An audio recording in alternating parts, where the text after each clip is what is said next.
In the beginning, there was darkness, and then, bang, giving birth to an endless expanding existence of time, space, and matter. Now see further than we've ever imagined, beyond the limits of our existence, in a place we call the universe. Lurking in the shadows of the solar system are worlds so chemically active and misshapen that they border on the bizarre. I think the most shocking thing was how very different the solar system is.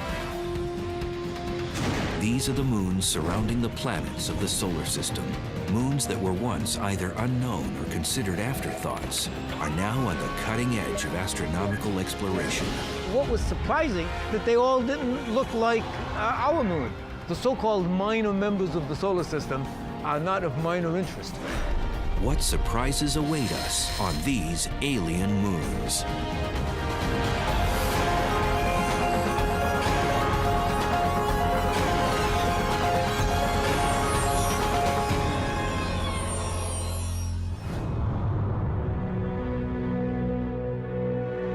Our solar system has always been fertile ground for science fiction writers. But with exponential advances in telescopic technology and close encounters by unmanned probes, the curtain has now been lifted on a new ballet of moons.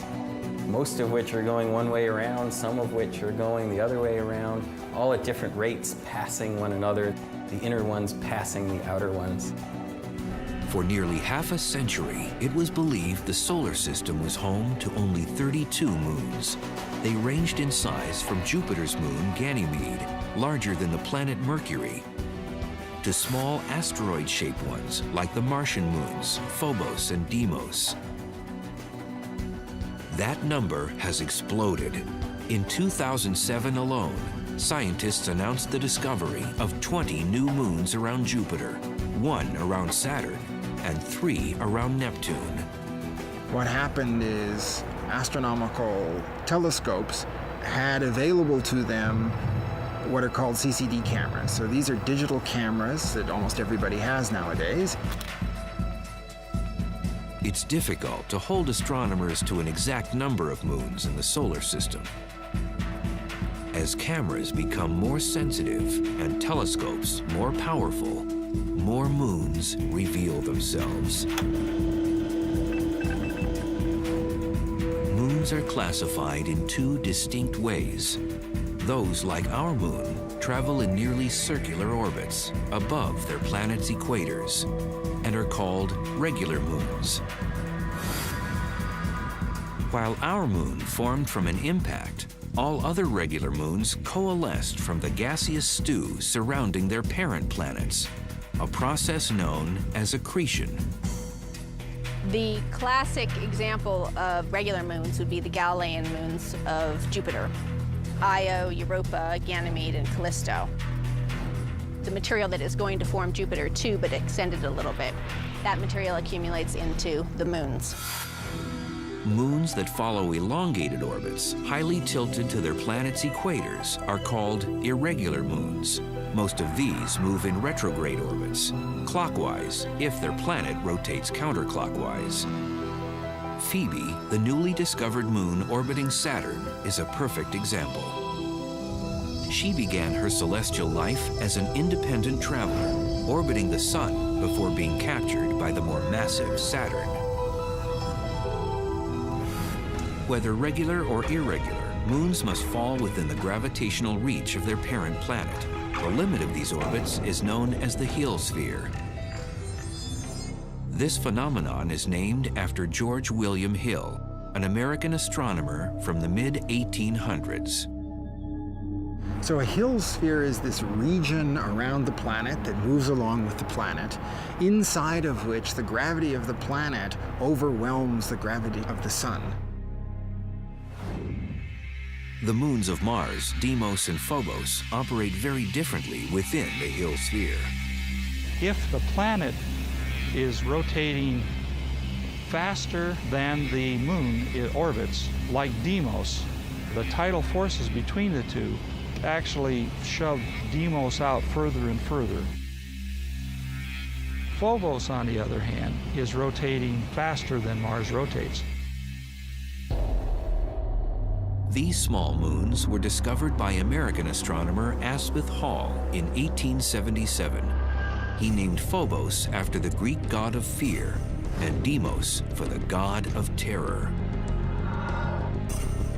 Tom Duxbury was part of the Mariner 9 mission that first photographed the two potato-shaped moons in November of 1971. This was late at night in a cold, rainy, dark, dreary day, and I looked at this and I turned the picture sideways. It looked like a skull. And it was such an eerie thing.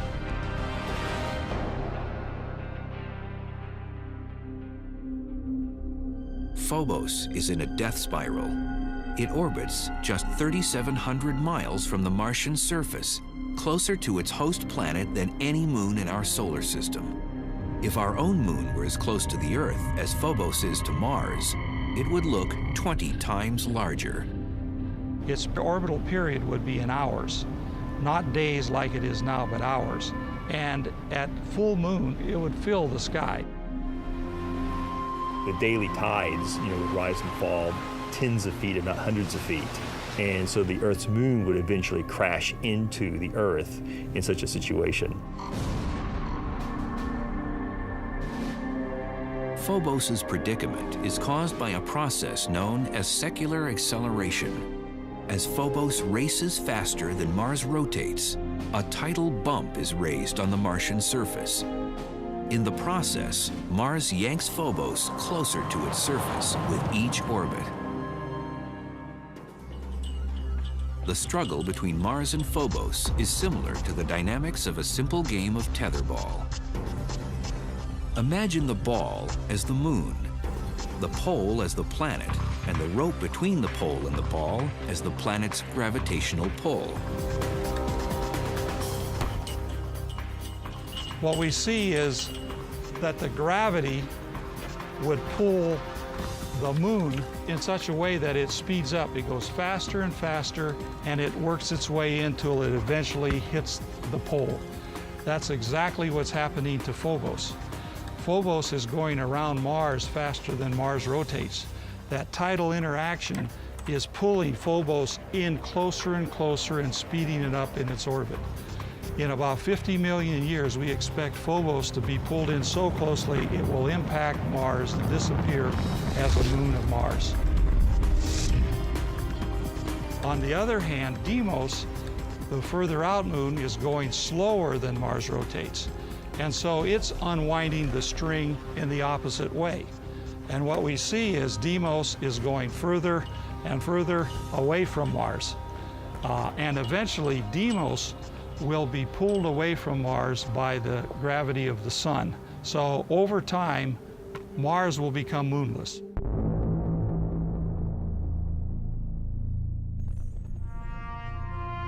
Because Phobos outpaces the rotation of Mars, it appears to rise in the west and set in the east. Instead of the planet turning quickly under it like our moon and most other moons, and thus having it rise in the east and set in the west, it races ahead of the rotation of the planet, and so it comes up on the western horizon and races ahead and sets on the eastern horizon. It will be another 50 million years before Phobos completely disappears. Before then, it may prove useful for the eventual colonization of Mars. Science fiction writer Arthur C. Clarke speculated on this idea in his book, The Sands of Mars. Although there is no real reason to colonize Phobos itself, its close proximity to Mars makes it a natural way station. From a gravity standpoint, it's much easier to go to Phobos, which has no gravity, than it is to fight the gravity of Mars to get down to its surface. From Galileo to Stanley Kubrick, the giant planets of the outer solar system have tantalized our imagination with their enormity. But in reality, exploring them is tantamount to suicide. The the overwhelming pressure from Jupiter's massive atmosphere would make it almost impossible to function. But the moons of these behemoths may provide a more promising platform for exploration and even future colonization. Are these prisoners of Jupiter's gravity, hostile worlds with little chance of sustaining organic life? Or might they provide a safe haven for future generations of planetary explorers? Until recently, very little was known about the moons of the gas and ice giants. Most of them remained hidden in the glare of their parent planets. Today, modern telescopes and unmanned space exploration reveal a realm populated by a host of moons, from planet-like spherical worlds to misshapen ones barely 30 miles across. Jupiter, the largest planet in the solar system, is a moon magnet. Nearly 4.5 billion years ago, it began as a massive gas cloud collapsing in on itself. This process, known as accretion, formed the beginnings of the Jovian system. While nearly all the gas and spinning material went into forming Jupiter itself, a very small percentage clumped in small eddies within Jupiter's orbit. These miniature accretions solidified into Jupiter's regular moons, Io, Europa, Ganymede, and Callisto. As Jupiter coalesced, its massive gravity began adding to its menagerie, little remaining bits from the birth of the early solar system. The giant planets formed early in a gas-rich environment when there was lots of little flotsam and jetsam around the solar system still to be captured into orbit. The number of Jupiter's moons ranges from 60 to over 200, depending on who's counting. What's clear is, if you could stand at the edge of Jupiter's gaseous atmosphere and look to the heavens, you'd see a magnificent dance of lunar objects. It would look pretty cool to be able to see the moons. Every so often you'd see Io come by. Every second time Io comes by, you'd see Europa at the same time. And every 4 times Io comes by, you'd see Ganymede. One member of this Jovian cast is so battered by Jupiter's great mass that it's literally bursting from the inside out. In February of 2007, the New Horizons spacecraft, eventually bound for Pluto, focused its cameras on Io. About the size of Earth's moon, it orbits 263,000 miles from Jupiter's surface. What sets Io apart from the other Jovian moons is its spectacular volcanism. New Horizons cameras captured detailed photos of glowing lava scattered across Io's surface. A huge 200-mile-high dust plume rose above the surface of the molten moon.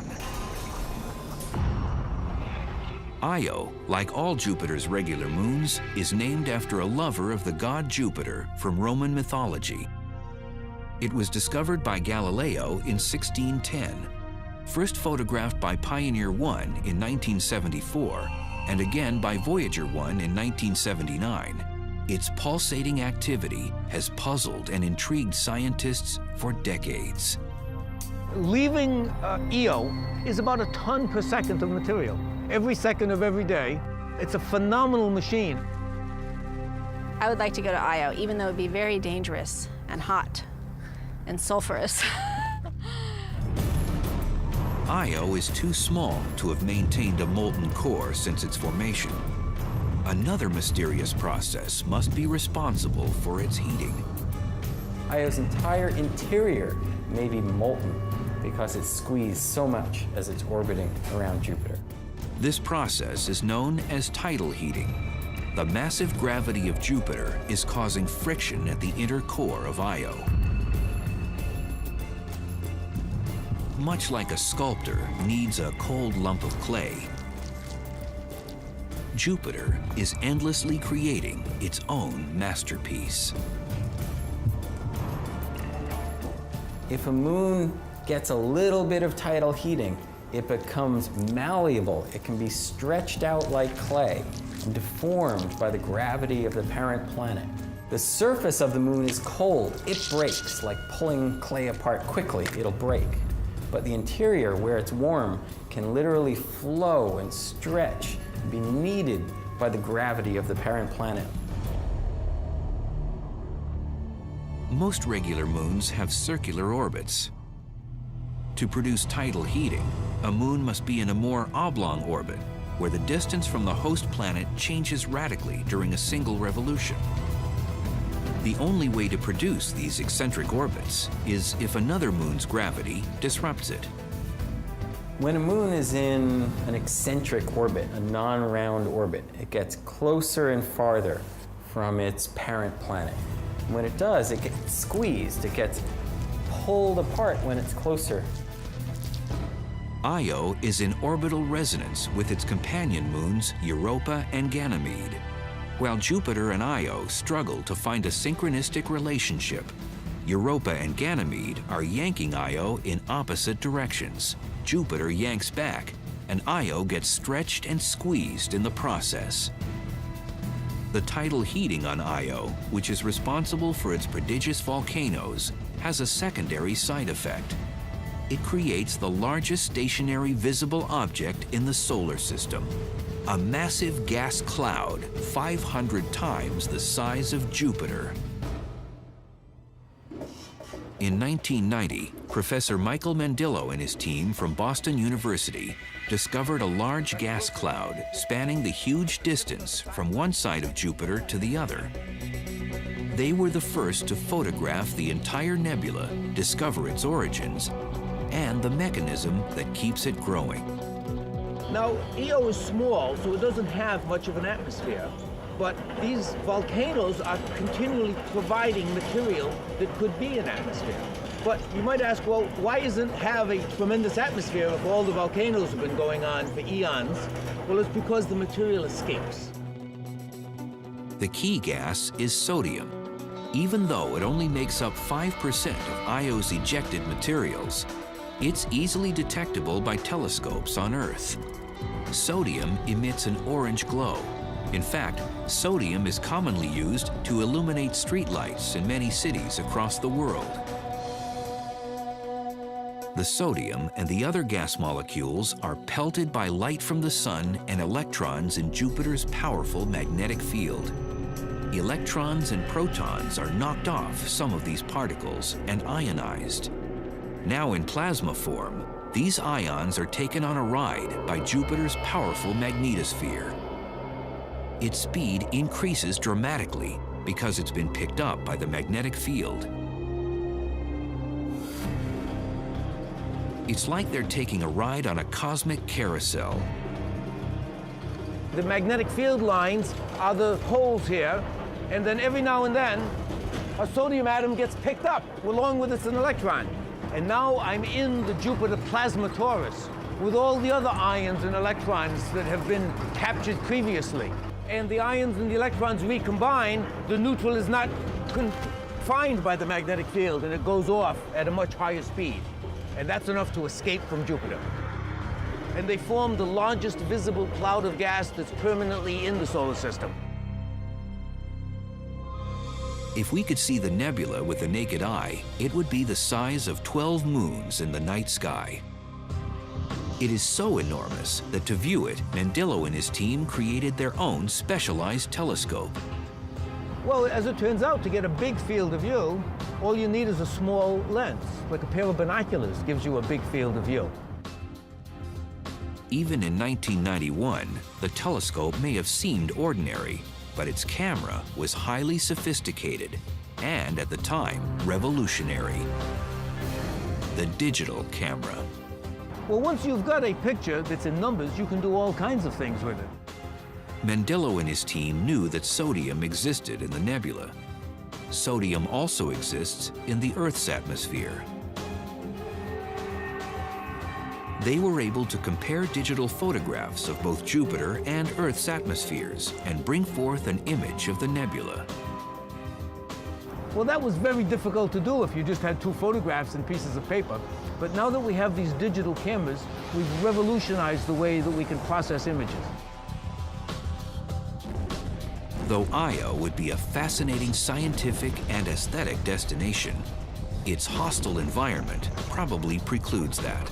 Even landing an unmanned probe would be difficult among Io's convulsing fissures.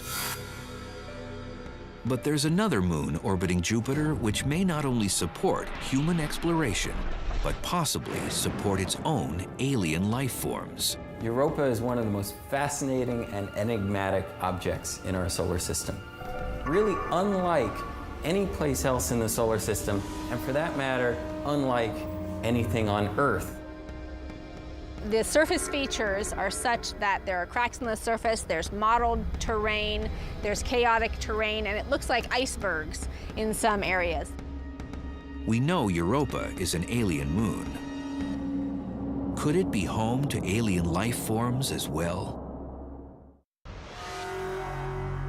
Europa orbits 400,000 miles from Jupiter's surface, about double the distance of Io. And like its convulsive cousin, it too is molded by gravitational tides. Jupiter has the greatest effect. Its mass, like a persistent lover, pulls the reluctant moon toward its surface. Europa resists with its own gravity, and they form a kind of symbiosis, hundreds of thousands of miles above the gas giant. But it's not just Jupiter tugging at Europa. Little Io and larger cousin Ganymede pull at Europa from different directions. It's the same orbital resonance that has such a dramatic effect on Io. However, the results are far different on Europa. Europa's surface is cold, minus 550 degrees Fahrenheit in some places. Yet there is heating. And what rises to the surface of Europa is also what makes the moon so exciting. Water. This water, actually a kind of glacial ice, is rising from an underground ocean and oozing out onto the surface, repaving it as a Zamboni does an ice rink. Europa's ocean is thought to be shallow, only about 10 or 15 miles below the surface. Water was the cradle of life on Earth. Could the same be true on Europa or other moons? Icy satellite oceans could be the most common habitat that exists in the universe. Earth's might be relatively rare, but icy satellites are probably plentiful. In February of 2007, the New Horizons spacecraft, on its way to Pluto and the outer reaches of the solar system, managed to fly close enough to Europa to send back some startling pictures. Seen only as the sun is rising or setting behind Europa are enormous geological patterns that have been dubbed crop circles. They are very large. If you were to try to drive across one of the circles, you would very gently go in and travel down to a location that's a few hundred feet lower than the surface you came up from, and then rise back up. The resemblance of Europa's crop circles to the mysterious ones that dot the countryside here on Earth ends when you consider their size. Each one is 2,000 to 3,000 miles in diameter. They're too shallow and uniform to be impact craters. Asteroids and comets come in different sizes and shapes. Europa's crop circles are remarkably similar geologically. Although nothing has been proven, it seems the great mass of Jupiter may once again be the culprit. The speculation is that the icy covering surrounding Europa is not tethered to the core of the moon. Rather, it's floating above the subsurface ocean, like a spherical iceberg. The polar region may be somehow shaped by Jupiter, and then over hundreds of thousands of years, slowly tugged toward the equator. This forms a line of small circle depressions dropping from the polar region toward the equator. If Europa's ice crust has similar structure to icebergs on Earth, most of it would be under the ocean's surface. This has huge implications for future exploration. It means there has to be something like 8 or 9 times that amount of ice underneath them to allow that kind of large-scale topography to exist. The iceberg theory lays to rest the belief that Europa's subsurface ocean can be easily tapped through a thin crust. Radar mapping and ultraviolet data will prove to be even more important before a Europa lander can make its way down to the surface. Future explorers will have to search out hotspots and places where this mysterious ocean has welled up through the surface, and from there try to find a way to dip into it. Those explorers may choose instead to set up a base of operations on Ganymede, Jupiter's largest moon.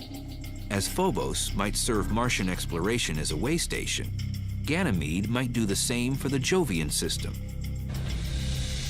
Larger than the planet Mercury, its gravity is closer to that of Earth's than any of Jupiter's moons. And though it's in orbital resonance with both Io and Europa, it's far enough away from Jupiter to be less affected by the gas giant's relentless tides. And at Ganymede, you could say, park in some nice big crater and build your domed, protected region, protected from the charged particles in the Jovian system, and make a pretty safe place to study not just Ganymede itself and its magnetic field and its interior and its geology, but the Jupiter system as a whole. Ganymede is the only moon in the solar system with its own magnetic field. To have this distinction, Ganymede must have sufficient mass and a hot inner core. Its mass is obvious, but where the heat is coming from is a bit of a mystery. Ganymede is affected by both Io and Europa's tidal forces, but measurements on its orbit indicate that it's round enough to avoid the squashing and stretching that its smaller cousins endure from Jupiter.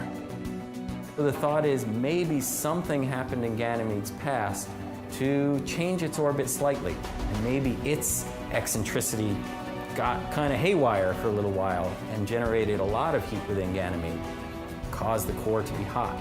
We don't really know. What we do know is that New Horizons' recent flyby of the Jovian system gave us a tantalizing glimpse at the wonders that await us on Jupiter's alien moons. Scientists look forward to the day a lander touches down on one of these moons and starts to uncover the secrets of these mysterious worlds. Another icy moon orbits the gas giant Saturn. It's too small to hold on to its own atmosphere, but that doesn't stop it from sapping the atmosphere of its parent planet. Enceladus, even though quite small, is named after a tribe of giants in Greek mythology. Like Io and Europa, Enceladus has an eccentric orbit around its parent planet, Saturn. The tidal forces of Saturn squeeze and knead this tiny moon and create heat at its core. But unlike Io, it doesn't regurgitate molten material that coalesces into a massive gas cloud. Water doesn't well up to the surface as it does on icy Europa. No, Enceladus actually spits plumes of icy water into the atmosphere of Saturn. So we don't call it a volcano, it's more like a geyser. The water vapor is then in orbit around the little tiny moon, or because it's near Saturn, Saturn's gravity can pull it into the planet. Interested by their work on the torus of Io, Michael Mandillo and his team at Boston University began to consider Enceladus's effect on Saturn's atmosphere. And it turns out that water is a wonderful catalyst to have the ions and electrons recombine. Before Cassini, scientists relied on computer models to determine atmospheric conditions surrounding Saturn. They indicated that Saturn should have a very robust ionosphere. Surprisingly, Cassini's data indicated that Saturn's ionosphere was only 10% of what computer models had predicted. It seems that the icy water ejected from Enceladus is neutralizing the charged particles in Saturn's ionosphere. Commit. Liftoff. Scientists had learned, quite by accident, the effect water can have on Earth's atmosphere. In 1973, when NASA launched its Skylab workshop, it launched its last gigantic Saturn V rocket, the moon rocket. And it had never had a launch that allowed the space vehicle to keep its engine burning as high as the ionosphere. Well, this gigantic engine dumped a ton per second of water vapor, which comes out of a giant rocket motor, into the ionosphere. And the ionosphere nearly vanished on that day. It blew a gaping hole in Earth's ionosphere, the top layer of the atmosphere. A hole that took the sun's ionizing radiation 24 hours to repair. However, on Saturn, where Enceladus continuously dumps 6 tons of water per minute into its atmosphere, the long-term effects have been significant. There's no worry that Enceladus will strip away its parent planet's ionosphere completely, but this tiny moon, only 300 miles in diameter, has gotten the attention of the scientific community and Saturn itself. While we prepare probes to Phobos and Europa and study data from Enceladus and Io, an entirely new set of moons has literally just come into the picture. Before the 1990s, most astronomers agreed that there were only 34 moons in the solar system. Most of those were regular moons like our own, spherical bodies that orbit their host planet in the same direction it rotates. But a handful of these satellites were what's known as irregular moons. These freakish moons follow elongated orbits. Their orbits are often tilted, and they rotate in the opposite direction of their host planets. They look like flying potatoes or splinters or misshapen lumps. They've been hard to find before now because they're very small and they're also usually very dark. The advent of digital photography and the use of light-sensitive optics changed the lunar terrain within a decade. Dr. Brett Gladman from the University of British Columbia discovered his first irregular moon in 1997 at the Palomar Observatory. Since then, Dr. Gladman has brought to light 17 previously hidden objects in the solar system. So you detect objects in the outer solar system by observing them move relative to the background stars and galaxies, which are stationary. So if you take a picture of the sky and you wait an hour, and you take another picture of the sky, none of the stars and the galaxies will have moved, but distant objects in the outer solar system will displace by a visible amount between the two pictures. And so by comparing the two pictures, you can see, as we have here, a moving target. The object could be a comet or an asteroid, or, if it orbits a planet in a retrograde fashion, a new irregular moon. Another important distinction between regular moons and their irregular counterparts. Irregular moons are captured. That is, they formed independently of their host planet and most likely were part of the debris that originally formed our solar system. Phoebe, the largest irregular moon orbiting Saturn, is a classic example. Phoebe orbits Saturn very far out. It has a very elliptical and very inclined orbit. It orbits in a retrograde direction. Voyager images suggested that this thing looks like it could be an asteroid, and so people thought maybe it is a captured asteroid. Now we know from Cassini it's a very water ice rich body. That pretty much rules out the asteroid belt. The thinking is that Phoebe could very well have come from the Kuiper belt, way out in the outer reaches of the solar system. The Kuiper belt is thought to be the debris left over after the solar system formed. It revolves around the sun beyond the orbit of Pluto. However, another theory suggests something altogether different.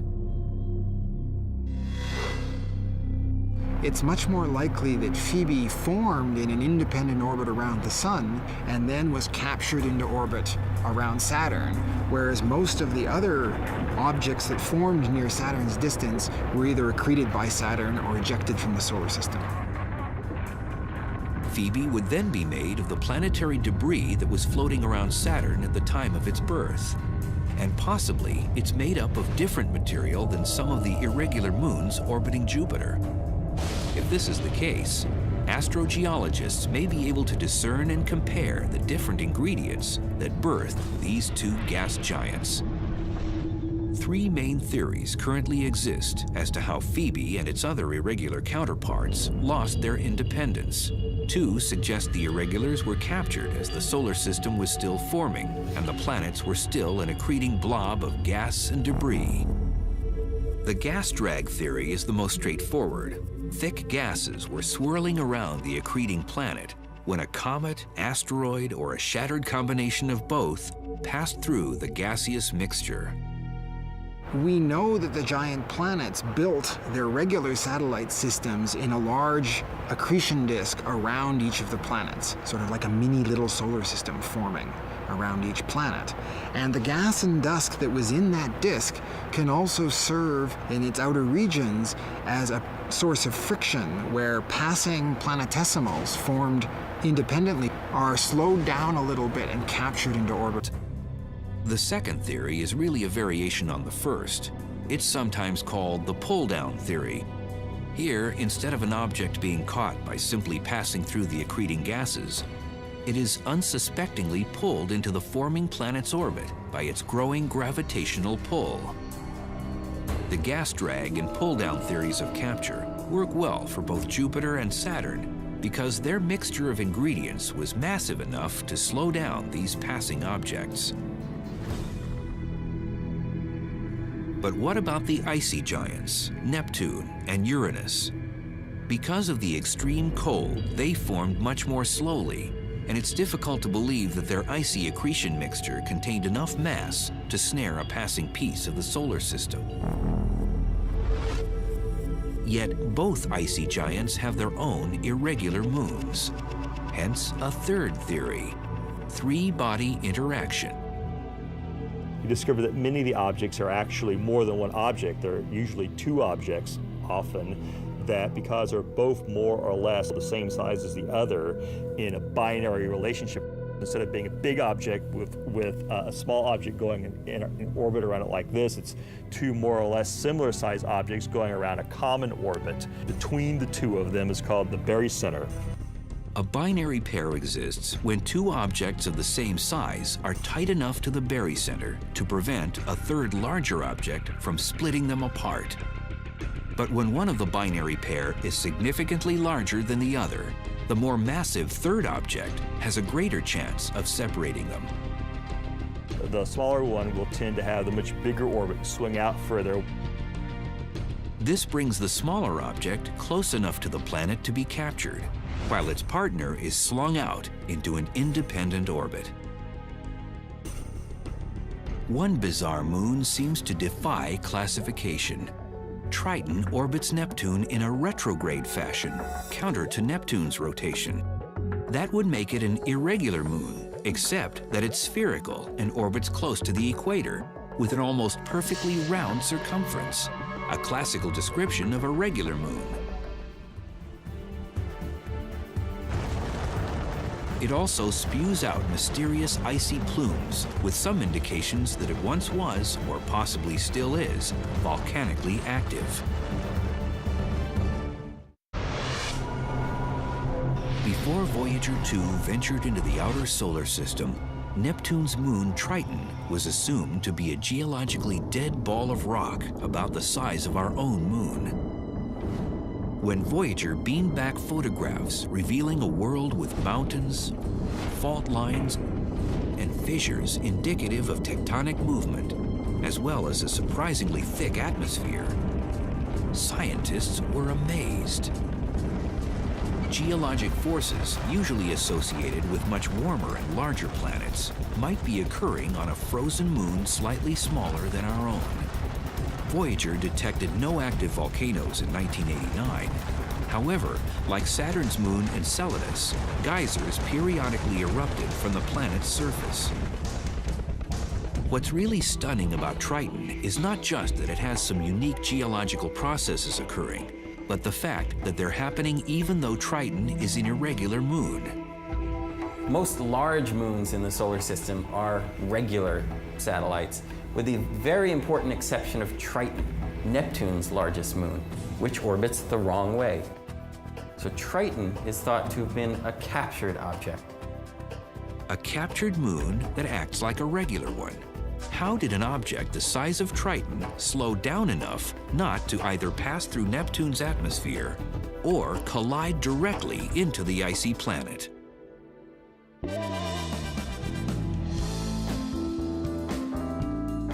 There's no sure bet, but some theories carry better odds. Much like gamblers at the roulette wheel, Triton and Neptune played the odds and trusted to luck. Place your bets. Get lucky now. In roulette, there are several ways to bet. Each one carries different odds, and like most games of chance, the longer the odds, the greater the payoff. 20 black, even. There are at least 3 possible ways Triton could have been captured by Neptune.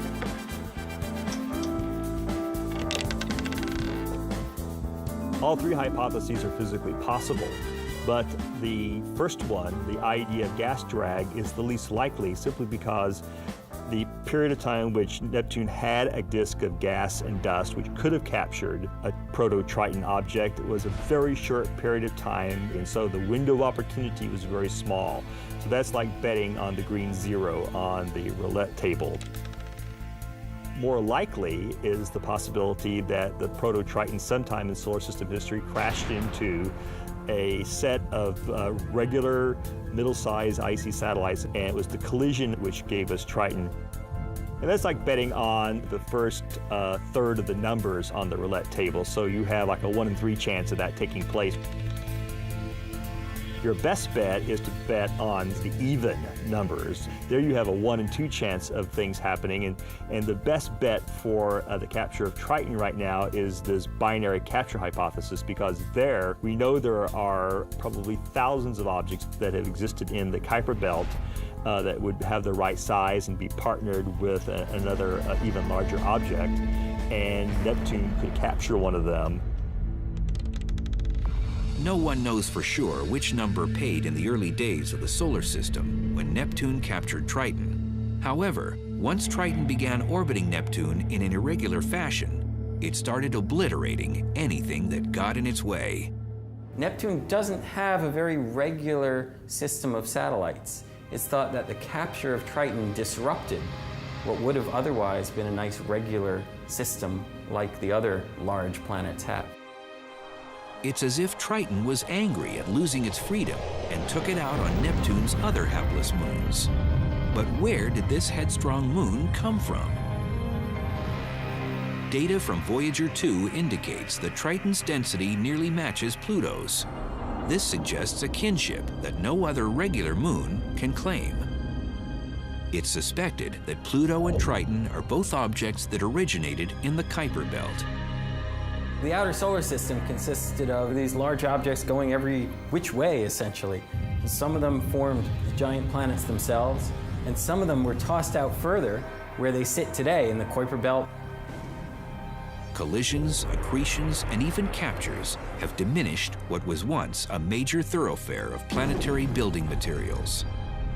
Early in solar system history, the Kuiper belt had far more larger objects that may have once had a cumulative mass of 50 Earths, whereas the current Kuiper belt mass is much less than 1 Earth. What's left of the Kuiper belt is as old as the solar system itself.